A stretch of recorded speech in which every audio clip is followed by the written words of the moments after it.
Halo sahabat anti hoax, balik lagi di BTS atau Bincang Tangkal Hoax episode ke-15 bersama dengan saya Gabriela Nauli sebagai host BTS kali ini.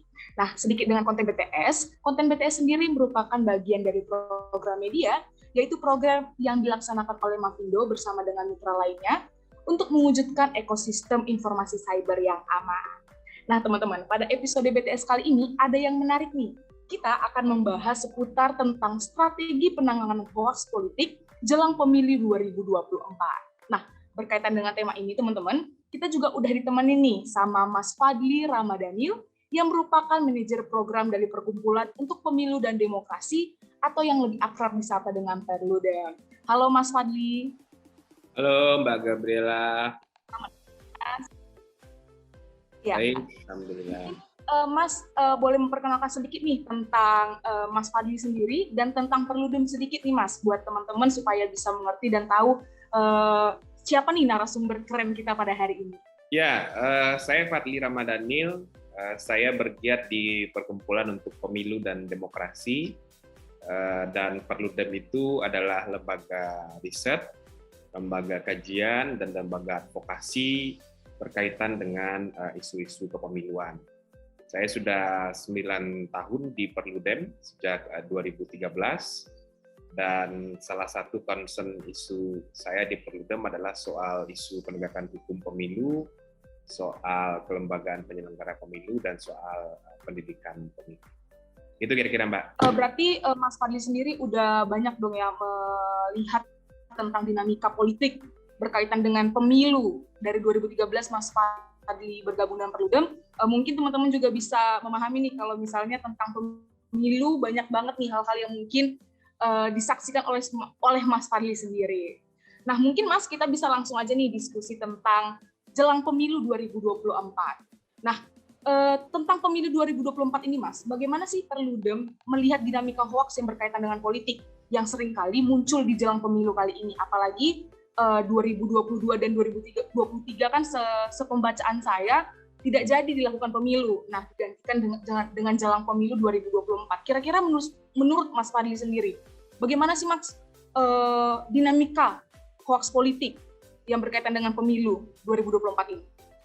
Ya, yang pertama memang di tahun 2022 dan tahun 2023 ada ratusan ya masa jabatan kepala daerah baik di gubernur, bupati, wali kota akan berakhir.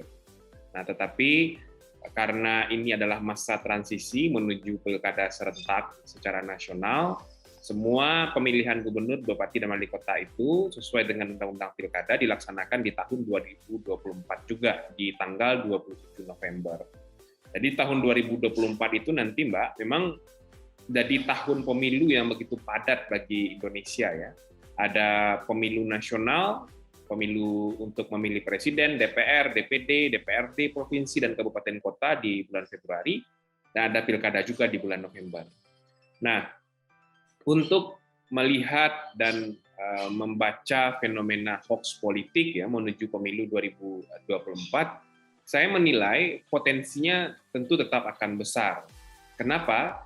Karena kita tahu pengalaman dan refleksi kita dari pemilu 2014 dan pemilu 2019, memang hoax politik ini menjadi salah satu narasi yang dilakukan oleh para aktor politik, terutama kontestan pemilu, untuk dua hal, baik untuk saling serang di antara mereka, maupun kemudian hoax yang berkaitan dengan informasi penyelenggaraan pemilu itu sendiri.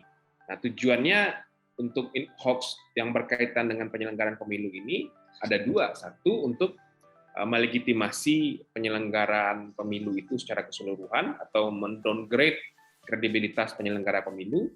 Dan yang kedua, memanipulasi informasi kepada pemilih, kepada masyarakat. Nah, tujuannya tentu untuk kepentingan segelintir orang, untuk kepentingan sekelompok orang yang ingin mendapatkan keuntungan dari situasi yang diciptakan tersebut. Jadi potensinya sih menurut saya cukup besar ya, dan tentu saja jika dilihat dari perkembangan aktivitas di media sosial, dunia digital, tentu kita cukup harus khawatir dengan situasi ini. Dan pengalaman terbaru, misalnya pemilu Filipina ya, yang baru kemarin dilaksanakan di awal Mei 2022, salah satu yang mengemuka di pemilu Filipina itu adalah soal hoax politik yang diproduksi sedemikian rupa melalui konten media sosial. Iya, Mas. Dari pernyataan Mas tadi mengatakan bahwa hoax politik ini masih memiliki potensi yang besar gitu. Apalagi dengan peningkatan penggunaan media sosial gitu. Kira-kira dari Perludem sendiri, Mas, khususnya, apakah ada penemuan tentang peningkatan hoax politik nih, Mas? Ya, misalnya kemarin terakhir ya, mulai muncul narasi pemilu 2022 atau pilkada 2022 dan pilkada 2023 itu sengaja ditunda untuk menghalangi tokoh politik tertentu bisa maju kembali jadi gubernur, untuk menghalangi tokoh politik tertentu untuk mendapatkan panggung politik dalam kepentingannya menjadi calon presiden di tahun 2024. Padahal nggak begitu. Ketentuannya itu memang di Undang-Undang Pilkada sejak tahun 2016, memang pilkada serentak nasional itu akan dilaksanakan di tahun 2024 karena ini masa antara begitu ya, masa transisi lah. Jadi semua calon kepala daerah sejak tahun 2017, tahun 2018 itu sudah tahu bahwa nanti masa jabatan mereka habis di tahun 2022 dan tahun 2023, tidak ada pemilihan kepala daerah. Pemilihannya akan dilaksanakan nanti di tahun 2024. Meskipun itu jadi perdebatan dan kita juga tidak sepakat ya soal desain penataan transisi ini, tapi memang itu aturan sejak tahun 2016. Tidak berkaitan dengan jegal-menjegal politik untuk aktor tertentu. Nah, sebagian kelompok yang punya kepentingan berkaitan dengan kontestasi pemilu 2024 menarasikan hal itu. Jadi ada upaya untuk menyengaja menunda pemilu 2022 untuk menghalangi tokoh politik tertentu. Nah, hal-hal seperti ini yang kemudian dampaknya cukup serius menurut saya. Publik bisa terpantik emosinya, informasinya jadi sesat, jadi salah, dan apalagi tidak banyak juga sebetulnya stakeholders yang punya otoritas untuk mengklarifikasi ini begitu. Mestinya kan DPR bicara, pemerintah bicara, KPU-nya bicara gitu ya.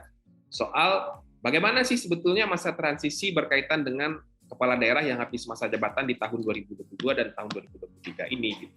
Sehingga ada edukasi juga kepada publik. Nah, itu salah satu contohnya menurut saya yang kemudian sudah dilakukan, bahkan tahapan pemilunya juga belum dimulai kan. Nah, mendekati tahun pemilu 2024, saya yakin ya narasi yang kemudian bertujuan untuk menyerang lawan politik atau potensi lawan politik dari kelompok tertentu, bertujuan untuk kemudian menyesatkan pemahaman atau informasi publik berkaitan dengan tahapan pemilu, menjatuhkan kredibilitas penyelenggaraan pemilu, terutama lembaga penyelenggara pemilu, itu juga akan dilakukan. Karena dalam beberapa kegiatan juga dan beberapa waktu yang lalu di diskusi terbatasnya Mavindo, saya juga menyampaikan bahwa ada pergeseran hoax dari pemilu 2014 dengan hoax yang terjadi di pemilu 2019. Kalau 2014 itu mayoritas yang terjadi itu adalah hoax saling serang antar peserta pemilu. Tapi 2019 fenomenanya bergeser, Mbak. Yang terjadi itu adalah hoax yang kemudian sengaja diproduksi, disirkulasikan sedemikian rupa, yang itu menyerang lembaga penyelenggara pemilu. Tujuannya untuk apa? Untuk menjatuhkan kredibilitas dan integritas penyelenggaraan pemilu itu sendiri. Nah, 2024 polanya akan seperti apa? Justru kita harus melihat semua kemungkinan nih. Karena 2024 itu kan nggak ada lagi presiden incumbent kan. Semuanya akan jadi kontestan untuk dipilih di periode awal.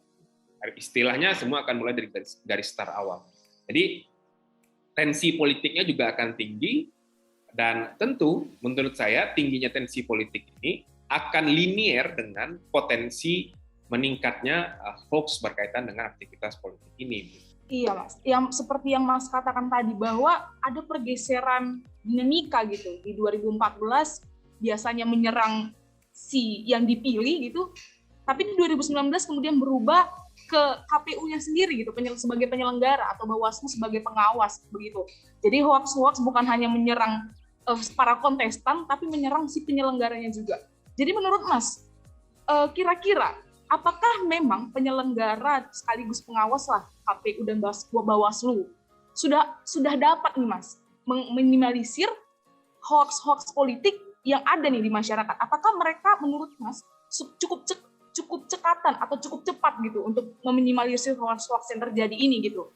Karena bukan hanya pada kontestannya, tapi kepada mereka sendiri gitu Mas. Menurut pandangan Mas sendiri, apakah memang penyelenggara pemilu ini sudah cukup efektif, sudah cukup efisien meminimalisir hoax ini atau bagaimana nih?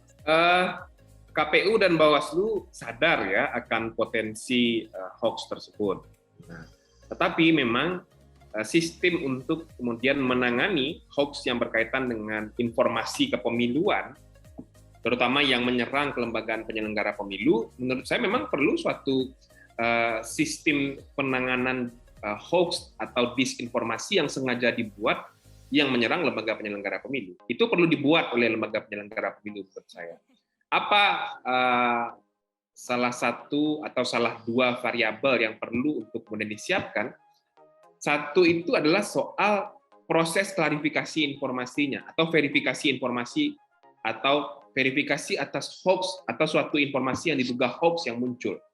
Nah, itu harus cepat. Nah, kemudian yang kedua adalah protokol klarifikasinya seperti apa. Nah, dua hal itu yang menurut saya harus disiapkan dengan sistem yang baik oleh lembaga penyelenggara pemilu. Jadi kalau ada muncul misalnya, ternyata misalnya ya, pemilu 2024 itu KPU sudah berpihak kepada calon tertentu. Misalnya seperti itu. Ternyata sistem IT KPU mudah dibobol atau mudah dijebol. Misalnya narasi-narasi itu lagi yang kemudian diulang untuk muncul di media sosial terutama. Nah, jika informasi itu ada, mestinya KPU punya mekanisme tuh di internal mereka untuk memverifikasi informasi tersebut. Munculnya dari mana, seberapa besar implikasi pemberitaannya, dan kemudian apa counter narasi yang disiapkan oleh KPU. Dan kemudian yang kedua, berapa lama itu harus dibalas. Nggak boleh berlama-lama. Nah, apalagi di era media sosial sekarang, media online begitu ya, sirkulasi informasi itu kan luar biasa cepatnya. Jadi kalau kemudian ini sudah bergulir ke media online, bergulir ke media sosial, saya yakin KPU sudah sulit untuk mengontrol itu kalau kemudian klarifikasinya lambat atau lama begitu. Nah, makanya KPU harus memastikan publik, media, masyarakat itu mengutip yang resmi, mengutip yang punya otoritas. Kalau kemudian terdapat hoax politik yang berkenaan dengan informasi penyelenggaraan pemilu itu. Nah, jadi memang harus dibuat itu protokol di internal mereka. Terutama juga kita mengusulkan misalnya soal bagaimana pelibatan dan partisipasi publik atau masyarakat sipil untuk bisa membantu penyelenggara pemilu dalam melakukan klarifikasi atau kemudian membuka informasi yang diduga hoax politik mana yang benar gitu ya. Nah, ini yang kemudian juga perlu dipikirkan. Iya, berarti Mas dari tanggapan Mas tadi bahwa memang sebenarnya perlu gerakan yang cepat dari KPU ataupun Bawaslu untuk meminimalisir hoax-hoax yang sudah beredar, apalagi memang Mas dari media sosial itu satu hari aja bisa langsung berapa sebaran gitu, bahkan bukan satu hari deh, gitu 1 jam, 1 menit itu udah langsung berapa sebaran gitu.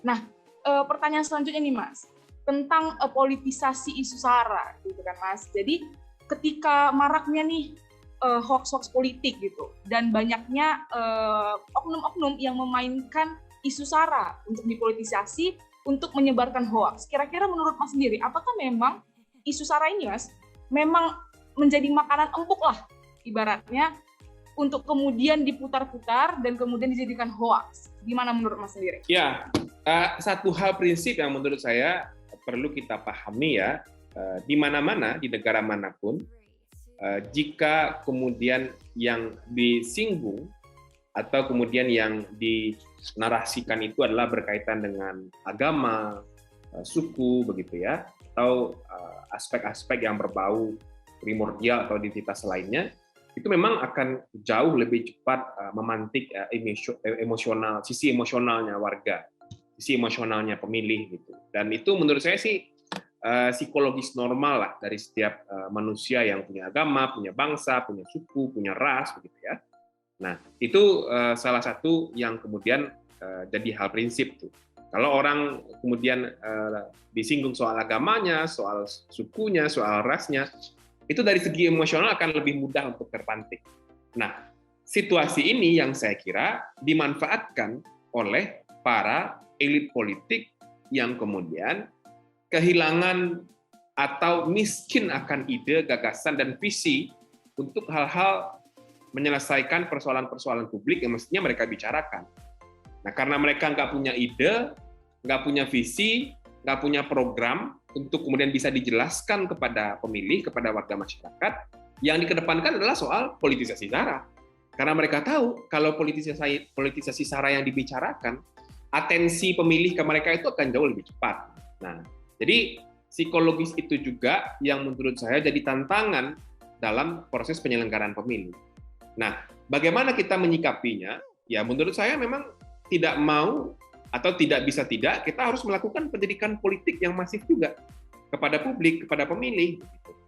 Nah, dalam berbagai dimensi, dalam berbagai kanal, dan dalam berbagai segmentasi tentu saja, pemilih pemula, pemilih muda, pemilih yang kemudian sudah mapan, begitu ya, kemudian pemilih baby boomers lah istilahnya ya, pemilih yang sudah berusia 50 tahun atau 55 tahun ke atas, itu apa cara untuk kemudian memberikan informasi berkaitan dengan pemiluan yang jauh lebih produktif dan lebih substantif kepada mereka. Nah, paling tidak kalau kemudian untuk meluruskan, mengajak diskusi soal ide program itu agak sulit bagi mereka, paling tidak menyampaikan bahwa hoax atau politisasi terhadap SARA itu tidak benar gitu. Ini tidak boleh dilakukan. Ini akan merusak bagi kerukunan kita berbangsa dan bernegara, begitu ya. Ini akan menimbulkan perpecahan. Paling tidak hal-hal seperti itu bisa dijelaskan. Jadi salah satu yang menjadi hal krusial untuk dilakukan sih menurut saya memang soal pendidikan politik ya dalam dimensi yang beragam. Dan memang selalu saja sejak dulu pendidikan politik ini gampang diucapkan tapi susah sekali untuk dilaksanakan begitu. Karena kita berhadapan dengan dalam titik-titik tertentu kita berhadapan dengan orang-orang yang hanya ingin mendengar apa yang ingin mereka dengar gitu. Jadi menutup semua kemungkinan untuk memverifikasi sebuah informasi karena itu bukan sesuatu yang ingin mereka dengar itu kan susah juga. Nah, makanya soal tekniknya, soal narasinya, soal metodenya, soal tools-nya, pendekatannya, itu memang jadi PR kita bersama. Berarti dari banyaknya tantangan nih Mas, hoax-hoax dalam politik, ataupun ya bukan hanya dalam politik doang gitu hoax-hoax ini, tapi hoax-hoax yang berkaitan dengan banyak hal dan juga tantangan tentang isu SARA yang sering kali dipolitisasi. Berarti menurut Mas sendiri, edukasi politik yang masif gitu adalah salah satu strategi yang paling efektif untuk menangkal hoax dalam pemilu ini. Begitu kan Mas? Betul. Ya, pendidikan politik hal yang paling utama. Kemudian yang kedua, baik penyelenggara pemilu, peserta pemilu, lembaga pemerintah, dan semua orang yang menginginkan penyelenggaraan pemilu ini bisa berjalan dengan baik, itu harus secara cepat dan secara masif juga memproduksi konten-konten yang lebih positif dan mendidik kepada masyarakat. Misalnya ya, ada informasi yang kemudian berisi hoax, baik itu hoax terhadap peserta pemilu, hoax terhadap penyelenggara pemilu, hoax terhadap negara lah begitu ya, lembaga negara, siapapun itu.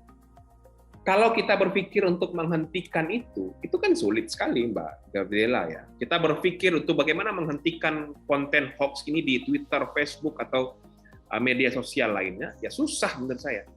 Tapi kalau kita berpikir mengalahkan produksi konten yang berisi hoax politik ini, itu sangat mungkin untuk dilakukan. Apalagi penyelenggara pemilu, peserta pemilu, mereka punya informasi, punya resource, punya substansi, punya cara untuk kemudian mengalahkan konten-konten negatif itu tinggal soal kemauan dan strategi saja.